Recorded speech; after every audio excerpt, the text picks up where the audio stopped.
Je suis Yuba Sokona, je suis conseiller spécial en matière de développement durable au South Center et je suis par ailleurs vice-président du GIEC.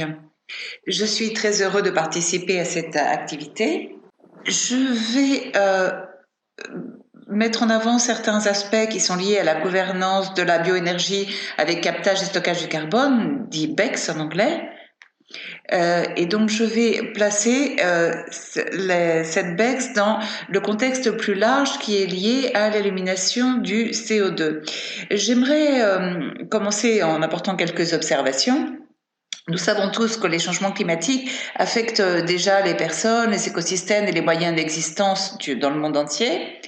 Et le changement climatique suppose une menace fondamentale au développement durable et à l'éradication de la pauvreté et également à la réduction des inégalités. Les émissions de CO2 continuent à augmenter malgré les politiques en matière de climat qui sont appliquées dans le monde entier.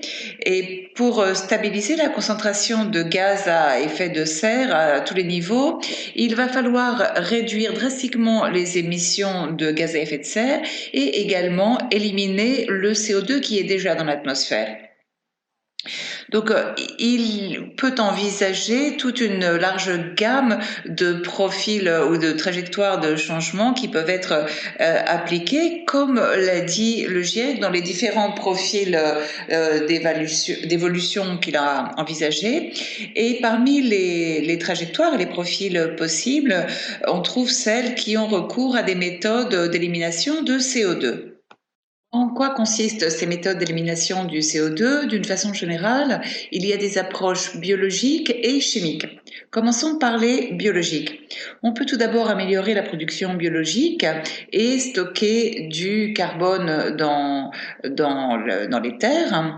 Et dans cette catégorie, entre des mesures comme le boisement, le reboisement, l'amélioration de la gestion financière, la séquestration de bois dans des bâtiments et l'enterrement de la biomasse, l'agriculture sans labourage, le biochar, l'agriculture de conservation et la fertilisation de plantes terrestres ainsi que la création de zones humides. Et il y a bien sûr également la biomasse, l'énergie de la biomasse avec captage et stockage de carbone. Donc il y a un autre ensemble de biologiques, sont ceux qui améliorent la production biologique et stockent du carbone dans les océans.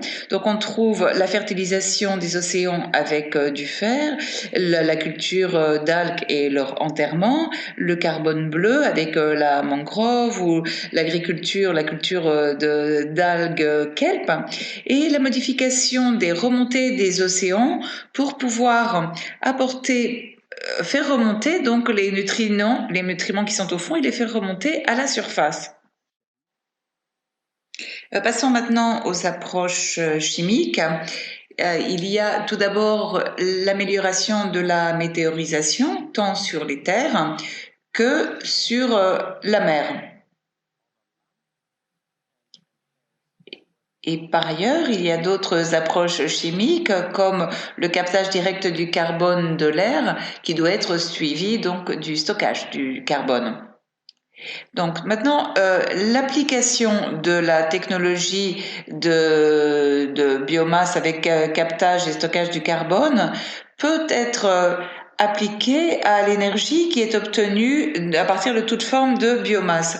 Et cela est susceptible d'éliminer du CO2 d'une façon nette de l'atmosphère et c'est également un élément essentiel de la stratégie de réponse face au changement climatique dans la plus grande partie donc des hypothèses et des profils d'évolution.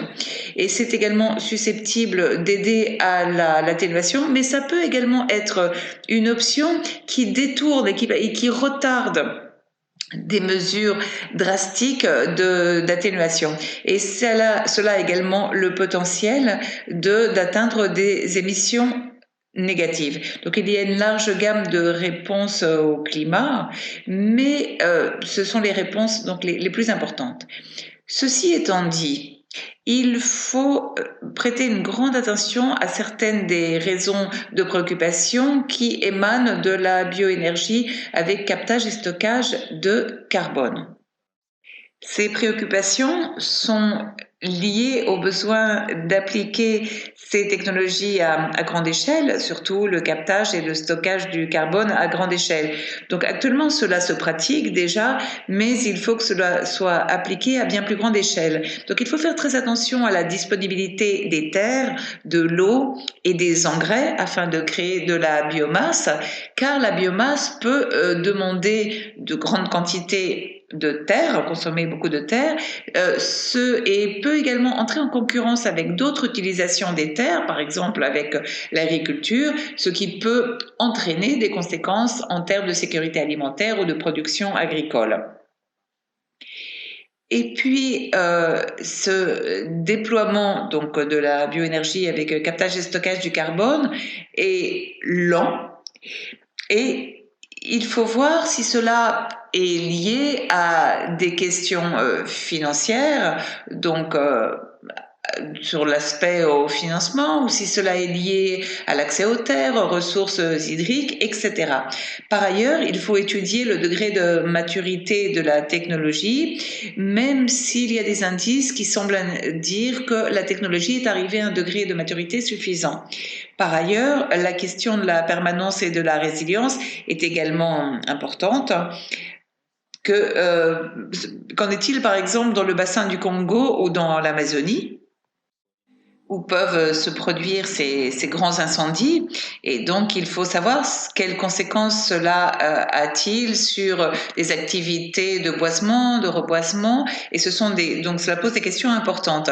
Il faut également étudier les coûts et la question du financement et voir les conséquences que cela peut avoir. Il faut voir d'où vient l'argent, et il y a également des incertitudes sur la faisabilité ou les chances de réussite du captage et stockage de carbone, ce qui est une question fondamentale qu'il faut garder à l'esprit, bien entendu.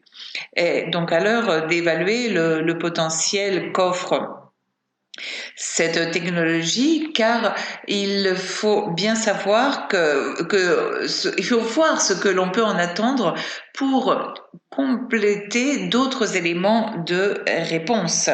Il faut également étudier les conséquences sur le développement social, sur le développement de services à l'écosystème, et enfin sur tout ce qui a à voir au suivi, à la notification et la vérification, et également aux questions de gouvernance.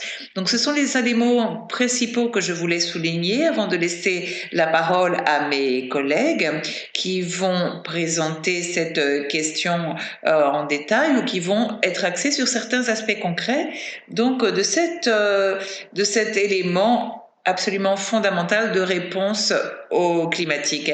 Je vous remercie beaucoup de votre attention.